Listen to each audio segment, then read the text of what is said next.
Thank you, Honourable Speaker. Can I ask the question standing under my name to the Honourable Minister for Justice? Can the Minister inform this House of the current status of the sentence for George Speight and others for their part in the 2000 coup? Thank you, Honourable Speaker. Thank you. Honourable Minister for Justice.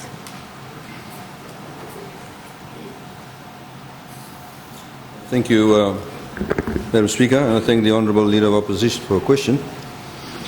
Madam Speaker, by way of factual background, Mr. Ilikimi Naitini, also known as George Speight, was sentenced by the Honourable Justice Scott on 18 February 2002.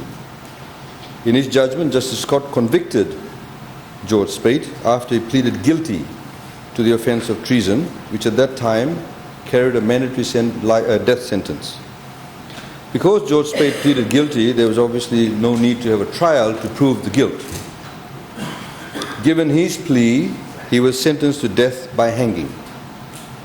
Given the then constitutional provisions, the matter was referred to the Commission on the Prerogative of Mercy. An application for pardon was made to the Commission by George Speight's lawyers pursuant to Section 1154B of the then 1997 Constitution. The Commission members consisted of the following members: the former Attorney General, Garanya Simbala, is chair, Mrs. Mavis Basweya, who is a member, Mr. Akariva Naimbati. Also in attendance in that particular meeting, as we've gone through the minutes, was a Mr. Zulfikar Sokhan, who is a legal advisor, Mrs. Cecilia Christopher, who is the secretary, and by invitation, the Solicitor General, the then Solicitor General, Nanendra Nand, was in attendance also. The chairman, the former Attorney General, emphasized to the Commission that Section 1154, which outlined the powers of the Commission, he said to the Commission that they should take into account the declared intention of the then SDL government. And he told the Commission that the intention of the then SDL government was to abolish the death penalty, and that government would soon be moving a bill to abolish the death penalty, which it subsequently did by an expedited process. Very quickly it was brought in. And the SDL government then removed the death penalty from the then penal code, which is now the crimes decree, a lot better and a lot modernized. The Commission then agreed to recommend to His Excellency the President at that time to substitute the death penalty for one of life imprisonment. The President, on the advice of the Commission, then sentenced George Speight, or agreed that he should be sentenced to life imprisonment. So the Commission has already dealt with George Speight's matter. So the current situation in terms of the status, George Speight is currently serving a sentence for life, as his matter has already been dealt with by the Commission and the Office of the President. That's the status. In respect of the second half of the question, where the Honourable Leader of Opposition talks about the others, I do not know who she is referring to. If she wants to specify the individual names at a later date, I can give her the information regarding the others. But that is the status of George Speight. Thank you, Madam Speaker. Thank you. The question, Madam Speaker. Madam Speaker, the government is always harped about this equal citizenry as contained in the 2013 Constitution. And also given the fact that prisoners also have rights, can the Minister explain if the likes of George Speight still have a right to seek relief through the prerogative of mercy, Madam Speaker? And if so, when will this prerogative of mercy be set in motion? Thank you, Madam Speaker. Thank you. Honourable Minister. Thank you, Madam Speaker, and thank the Honourable Member for his question. As I highlighted, Madam Speaker, the Commission has already dealt with Mr. Speight's matter. People don't get two bites of the cherry. His matter has already been dealt with. In any case, regarding the current provisions in the Constitution regarding the Commission, Section 1193 states that on the petition of any convicted persons, so the convicted person, him or herself, must make a petition, and then the Commission will assess the petition made by the convicted person.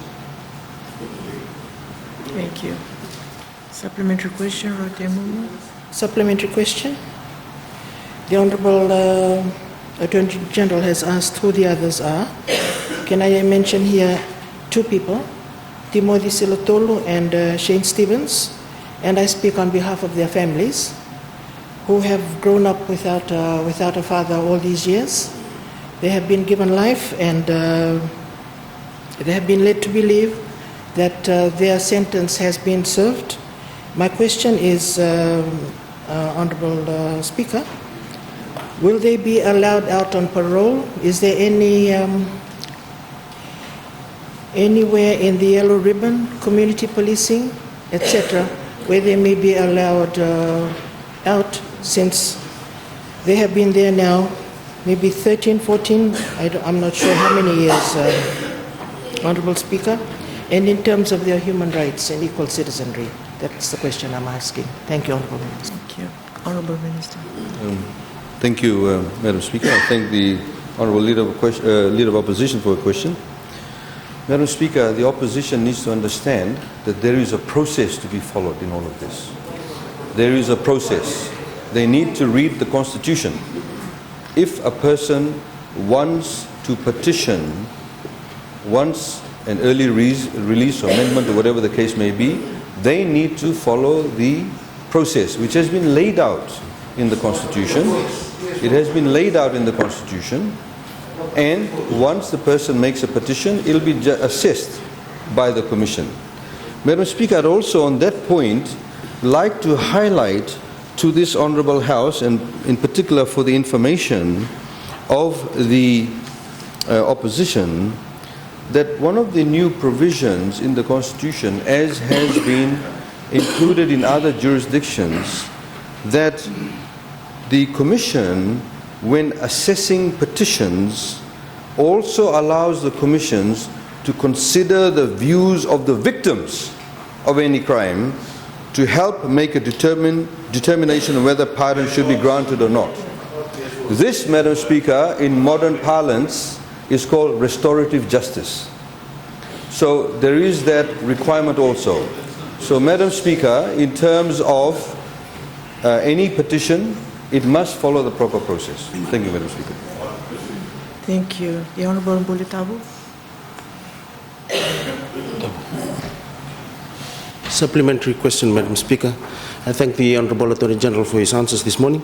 My question this morning, can the Minister confirm if the political prisoners, Nemani Valiasana and Rupeni Wasayada, have applied for official pardon during the Bani Marama government? Thank you, Honourable Minister. Madam Speaker, I know... Qualified other prisoners, others. Order. Madam Speaker, I note that the supplementary question is in fact not a supplementary question. It is in fact a new question. And I suggest that the Honourable Member, if he wants to file a substantive question, please do so in the normal manner. Follow the process. Thank you. Honourable Karawaki. Honourable Karawaki. You did stand up for supplementary question earlier. Thank you, Madam Speaker. I thank the Honourable Attorney General for his answer. He mentioned, I would like clarification, Madam Speaker. He answered that the final sentence that was granted by His Excellency the President after the recommendation of the prerogative of mercy at the time, which is now called the Mercy Commission, was that to George Speight to serve life in prison. Would the Honourable Attorney General explain whether that means that George Speight has to stay in prison and to die in prison, or whether there is a period that he can be considered, to be released from prison in his lifetime? Thank you, Madam Speaker. Thank you, Honorable Minister. Thank you, Madam Speaker.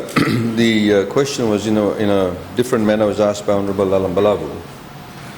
Madam Speaker, the reality is this: George Speight was given a death sentence, and that was then by the Commission commuted to life sentence.